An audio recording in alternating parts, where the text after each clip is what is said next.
वंदे वंदे वंदे।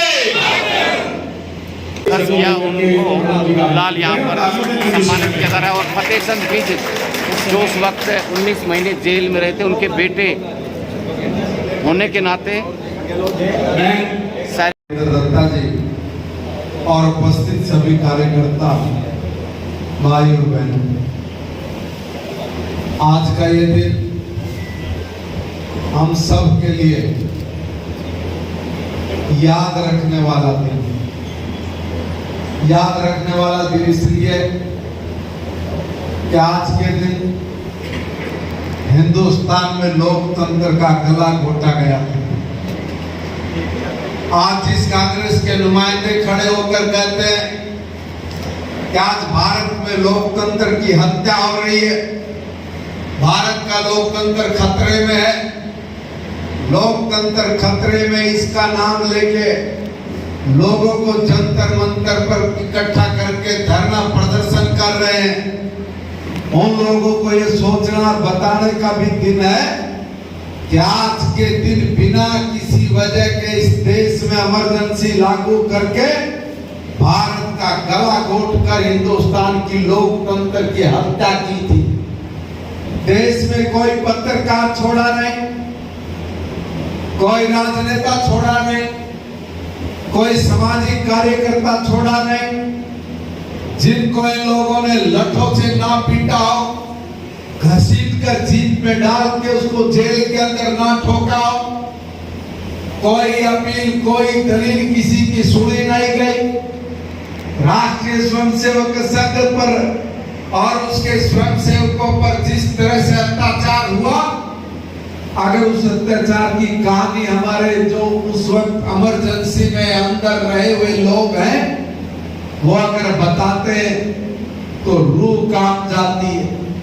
जल्लादों जैसा व्यवहार करने वाले ये कांग्रेस के लोग आज हम लोगों को बता रहे हैं कि देश में लोकतंत्र खतरे में है या देश का लोकतंत्र आज परिपक्व हुआ है। दुनिया में भारत एक ऐसा लोकतांत्रिक देश जिसकी पूरी दुनिया में आज एक मिसाल है कि अगर लोकतंत्र हो तो हिंदुस्तान जैसा हो, और लोकतंत्र में राज करके इस देश के लोगों के लिए अगर किसी में कुछ कर गुजरने की, अगर किसी दल में या किसी नेता में कुव्वत है तो वो भारतीय जनता पार्टी के नरेंद्र मोदी में है। ये सारी दुनिया बोल रही है। और उसी दुनिया में कुछ ऐसे लोग हैं जो सत्ता से बाहर नहीं रह सकते। सत्ता से ये लोग हार गए थे। इलाहाबाद में इलाहाबाद हाई कोर्ट ने एक आदेश जारी कर दिया। उसका एक फैसला आया।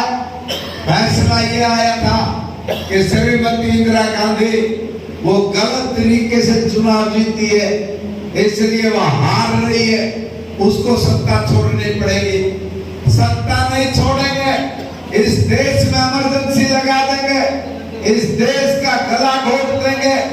और उसी पीढ़ी के लोग, उसी खानदान के लोग आज ये कह रहे हैं सत्ता से बाहर रहकर कि इस देश का लोकतंत्र खतरे में, इस देश का संविधान बदलने की आज वो झूठ बोलकर लोगों को बरगलाकर भारत में जो एक जहर खोलने का काम कर रहे हैं, उस जहर को भूलने नहीं देंगे, उस जहर को आगे फैलने नहीं देंगे। और इस तरह की अफवाह फैलाकर इस देश के भाईचारे को तोड़ने का काम करने वालों को अभी भी जनता ने मुंह पर चपत लगाई है। और सौभाग्य के हमारे साथ हैं, और किसी कारण में जो आ नहीं सकते थे,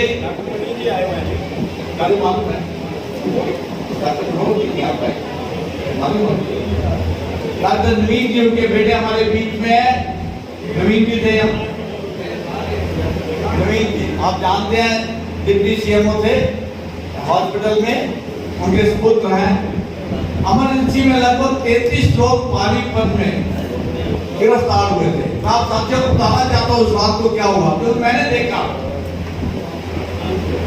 इस कार्यक्रम में हमारे सभी सम्मानित मंच एक का नाम ना लेते हुए विषय में रहना चाहिए। मेरी प्रार्थना थोड़ा सा सभी बेहतर आ जाएगी क्या, क्योंकि आई का टाइम बिल्कुल खत्म हो गया। 25 जून की रात को क्या हुआ, लगभग 2:30 बजे का टाइम हुआ या 3 बजे का, तब मेरी उम्र लगभग 22 साल थी। 22 साल की एज थी। उस रात को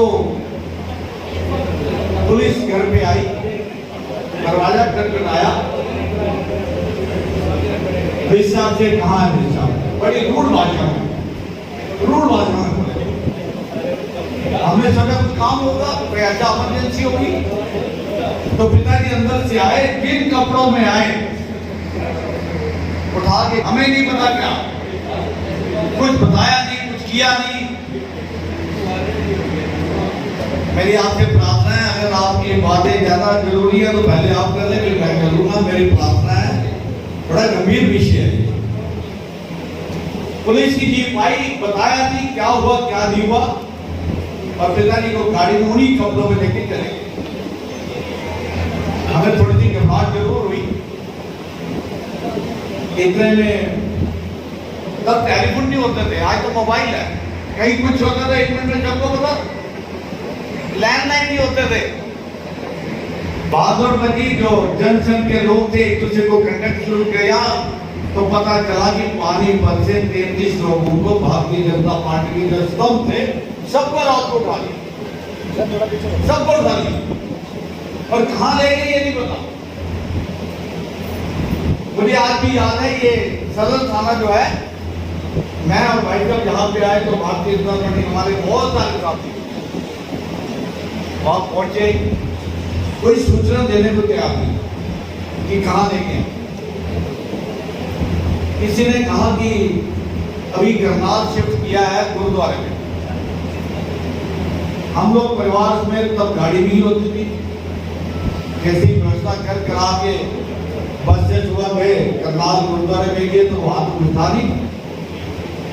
उल्टा करनाल के सभी जनसंघ के जो लोग थे वो भी वहां इकट्ठे थे। ये क्या हुआ, इंदिरा गांधी ने जो इमरजेंसी लगाई, अभी दत्ता जी ने एक लाइन बोली, अगर आपने ध्यान से सुना, इंदिरा गांधी को अयोग्य घोषित कर दिया गया था 1971 के चुनाव का।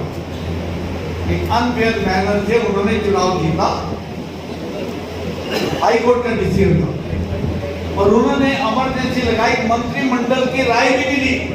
अगर आप नेट पे जाकर देखें आपको पता चलेगा, उन्होंने मंत्रिमंडल की मीटिंग कॉल की जो जरूरी होती है, राष्ट्रपति से सुबह साइन करवा दिया मंत्रिमंडल की इजाजत के बिना। इमरजेंसी भी कैसी लागू हुई, समाचार पत्र, मैं आप सब भाइयों को बताना चाहूंगा, समाचार पत्रों की आजादी खत्म। कोई बिना सेंसर के लिख नहीं सकता था इमरजेंसी में। 1975 से लेकर 77 तक आप लिख नहीं सकते थे। नागरिकों के मौलिक अधिकार सब खत्म, आप कोर्ट में नहीं जा सकते। सब तरह के आपके अधिकार खत्म कर दिए गए थे। मीडिया जो है, न्याय पे अगर न्यायालय कोई ऑर्डर है तो बिना सेंसर के लिख नहीं सकता। और आपको याद होगा 2014 में हमारे यहाँ से सांसद अश्विनी चोपड़ा जी बने, वो अपनी बात सुनाते थे कि किस तरह से पंजाब केसरी का जो कनेक्शन सबके काट दिए गए बिजली के, पंजाब केसरी का कनेक्शन भी काटा गया। लाला जगत नारायण जी ने दाद देनी चाहिए उनके हौसले की, उन्होंने अपना पेपर जब चलाया, ट्रैक्टर की बेल्ट भाग के ट्रैक्टर से जनरेटर चला के छोड़ा। इतनी बुरी हालत थी, नसबंदी जवान बच्चों की, छोटे बच्चों की होती, कुछ कहने में डर होता था मन में। मेरे साथी है सोनी जी, बहुत थे या छोटे थे, सोनी जी मुझे बताते हैं कि किस तरह से खबरें एक दूसरे को पहुंचाते थे। आज क्या हो गया, अजय भाई बैठे हैं, खबरें एक दूसरे को देने जाते थे, आज ये हो गया, आज ये हो गया, आज ये हो गया है। बाद में मालूम पड़ा कि हरियाणा के बहुत सारे लोगों को पहले करनाल जेल में रखा, कुछ दिन बाद उनका अम्बाला जेल में, हम अम्बाला जेल में खाने को वही मिलता था जो ये नहीं आदमी खाने को कुछ है नहीं, जब मैंने रामलाल शर्मा जी को सबसे ज्यादा याद किया, सबसे लेकिन वो सभी साथ हमें याद है, हम बात भी नहीं कर सकते थे, किसी तरह की बात नहीं कर सकते थे, और यही एक आक्रोश की वजह बनी कांग्रेस के प्रति। जब 2 साल लोगों का दम घुट गया, हर चीज पे पाबंदी लगी हुई थी, और हमारे नेताओं ने मिलके साझा मंच भी बना। जयप्रकाश नारायण जी, अगर आपने नाम सुनाओ, उन्होंने लीड किया।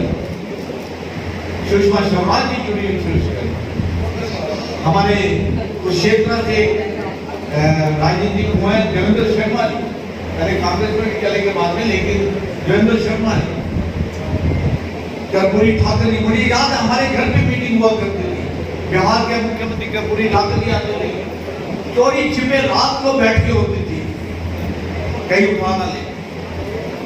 ऐसा खंड काल हम लोगों ने अपनी आंखों से देखा है और बर्दाश्त किया है, लेकिन लोगों ने भी जब घड़ा भर जाता है पाप का, आज जैसे अध्यक्ष जी बता रहे थे, अभी आपके सामने 405 तारीख को नरेशन जो सेट की गई, वो ये थी कि संविधान बदलेंगे। संविधान तो कांग्रेस ने बदला, हर चीज पे पाबंदी लगा दी। संविधान बदलने के लिए कोई परमिशन नहीं चाहिए थी, 42 संविधान संशोधन बीच में लेके आए, सारी पावर उनके पास। किसी राजनीतिक आदमी के ऊपर आप केस नहीं कर सकते, कोई दोषी नहीं ठहरा सकते हो, उसको क्यों? वो नागरिक नहीं है क्या? जो कांग्रेस ने खंड मालूम किया 1975 से 77 में किया, आज उन्होंने गलत नरेशन सेट करके लोगों को धोखा दिया पिछले चुनाव में कि भारतीय जनता पार्टी संविधान बदलेगी 412 हो गई। लोग बहकावे में आ भी गए। इस चीज को कार्यकर्ता को ठीक करना पड़ेगा। आज हमारे कार्यक्रम का विशेष कारण मैं आपको बताता हूं कि हम ये चाहते थे कि हम एक तो उन लोगों से मिलवाएं, उन परिवारों से जिन्होंने 2 साल और सारा जीवन भारतीय जनता पार्टी को जनसों को दिया, और वो 2 साल बड़ी मुश्किल में काटे, जिसके घर में तब भी छोटी छोटी दुकानें थी, 2 साल करके काम करने वाला चला जाए तो उसकी क्या हालत होगी आप सोचो।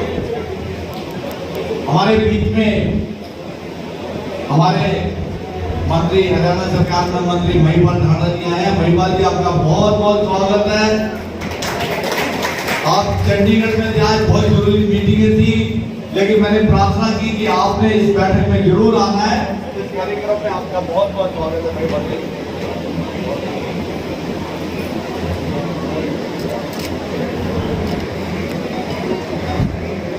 महिपाल जी से प्रार्थना की। थोड़ी देर पहले महिपाल जी का फोन आया कि मैं गाड़ी दौड़ा रहा हूँ, थोड़ा लेट हो जाऊंगा। मैंने कहा भाई गाड़ी थोड़ा सा आराम से चलाना, हम 15 मिनट 20 मिनट इंतजार।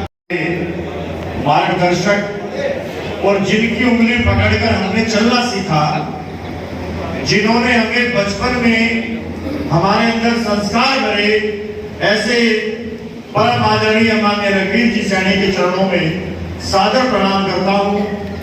मंच पर विराजमान आदरणीय विधायक प्रमोद गिज जी, हमारे रविंद्र भाटिया जी, हमारे जिला के महामंत्री आदरणीय कृष्ण छोकर जी, आदरणीय बड़े भाई जो मुझसे पहले अभी एक अच्छे वक्ता के रूप में आप सबको संबोधन कर रहे थे, देवेंद्र दत्ता जी, हमारे गहलोत साहब, बहन जी शकुंतला गर्ग जी, हमारे माला जी, बजाज साहब, अतक सिंह रावल जी, दीपक सरूजा जी, सुरेंद्र जरमाना जी, विजय सहगल जी, और यहाँ उपस्थित सभी मेरे ज्येष्ठ श्रेष्ठ, मेरी मातृशक्ति और भारतीय जनता पार्टी के सभी कार्यकर्ता बंधुओं, पत्रकार और छायाकार मित्रों, आज हम सब यहाँ हमारी भारतीय जनता पार्टी के द्वारा एक कार्यक्रम जो हमारे जिले को दिया गया, काला दिवस 25 जून, हम सब भारतीय जनता पार्टी के यहाँ सभी कार्यकर्ता बैठे हैं। एक बार क्योंकि भाषण देने के लिए मैं खड़ा नहीं हुआ, मैं एक अध्यक्ष होने के नाते अपने सभी कार्यकर्ताओं से सिर्फ ये जानने के लिए आया हूं कि हम सबके जितने भी कार्यकर्ता यहाँ बैठे हैं, ऐसे कितने कार्यकर्ता हैं जो 25 जून के बारे में जानते हैं? एक बार हाथ खड़ा करेंगे जो 25 जून के बारे में जानते हैं। बहुत से हमारे साथी कार्यकर्ता ऐसे हैं जो 25 जून के बारे में नहीं जानते। हम सबका ध्येय, हम सबका मकसद उन सब कार्यकर्ताओं को 25 जून के बारे में बताना है कि 25 जून का ये दिन काले दिवस के रूप में हम क्यों मनाते हैं। क्यों जी, जानना चाहते हैं आप सब? हाँ जी। आदरणीय मित्रों, माताओं, बहनों, बुजुर्गों, हम उम्र साथियों, मेरे कंधे से कंधा मिलाकर इस जिले को चला रहे मेरे सभी जिले के पदाधिकारी, 25 जून 1975 का वो दिन भारत के इतिहास में काले अक्षरों में लिखा गया जब एक हाईकोर्ट के फैसले ने तत्कालीन देश की प्रधानमंत्री इंदिरा गांधी को अयोग्य साबित कर दिया और यह कह दिया कि वो 6 साल तक चुनाव नहीं लड़ सकती। उस समय इस देश के अंदर लोकतंत्र की हत्या हुई। अभी कुछ दिन पहले चुनाव चल रहे थे, हम सब गांव-गांव में जा रहे थे और कांग्रेस के लोग बड़ी बेशर्मी के साथ एक बात कह रहे थे कि भारतीय जनता पार्टी 400 पार सीटों की बात इसलिए कर रही है कि वो संविधान को बदलना चाहती है। लोकतंत्र खतरे में है। आदरणीय साथियों, मित्रों, माताओं, बहनों, बुजुर्गों, हम उम्र साथियों, उन कांग्रेसियों के मुंह पर आज का दिन ये करारा तमाचा है कि जब 25 जून 1975 को कांग्रेस की प्रधानमंत्री ने इस देश के अंदर इमरजेंसी लगा दी थी, जब देश के का भला चाहने वाले, देश की ताकतें जो राष्ट्र भगत थे, उन सब राष्ट्रभक्तों को जेल में डाल दिया था। और केवल देश के अंदर ही नहीं, गांव-गांव, शहर-शहर के अंदर पकड़ के लोगों को किस प्रकार से अत्याचार और जुल्म किए, उसके जीते जागते उदाहरण जो आज इस पृथ्वी पर हैं। कुछ लोग तो आपके सामने बैठे हैं और कुछ लोगों के परिवार यहाँ पर बैठे हैं। उन सब का जिक्र, उन सब का वर्णन करने के लिए, उस दिन को, काले दिवस को मनाने के लिए, उसको याद करने के लिए, कांग्रेसियों को ये बताने के लिए कि आप लोग जिस प्रकार से लोकतंत्र के हत्यारे हो, आप भारतीय जनता पार्टी के बारे में इस प्रकार के बकवास, इस प्रकार के निरर्थक बातें जो आप लोगों ने फैलाई, उसका जवाब देने के लिए आज 25 जून को हम काला दिवस के रूप में हम मनाने जा रहे हैं। जेल में रहे और आज जो है भाजपा तमाम प्रदेश के हर जिले में आज इस तरह से काले दिवस के रूप में इस दिन को यहाँ पर मनाती हुई नजर आ रही है। कांग्रेस के द्वारा झूठ कि अगर 400 पार का जो बीजेपी का नारा है, 400 पार सीट निकालती है, तो लाला वजीर चंद जी, लाला इंद्र सेन जी, इनके परिवार से अजय से निवेदन करूंगा, सभी पार्षद भी आ रहे हैं, नाम की प्रतीक्षा न करें, आप भी सभी खड़े हो जाएं कृपया। जितने हमारे पार्षद हैं, मंडल अध्यक्ष हैं, आप भी आ जाइए कृपया और मंत्री जी के साथ खड़े होकर के अभिनंदन करें। मेजर डॉक्टर वेद प्रकाश जी पुष्करना, उनके परिवार से यदि कोई आया हो तो, बलीराम आनंद जी के परिवार से, मैं सूची के अनुसार बोल रहा हूं, बलीराम आनंद जी के परिवार से, श्री जीवन शर्मा जी के परिवार से अनिल जी आए हुए हैं। पार्षद और मंडल अध्यक्ष इधर आ रहे हैं साथ में, कोई बात नहीं, जिला के लोग भी आ रहे हैं।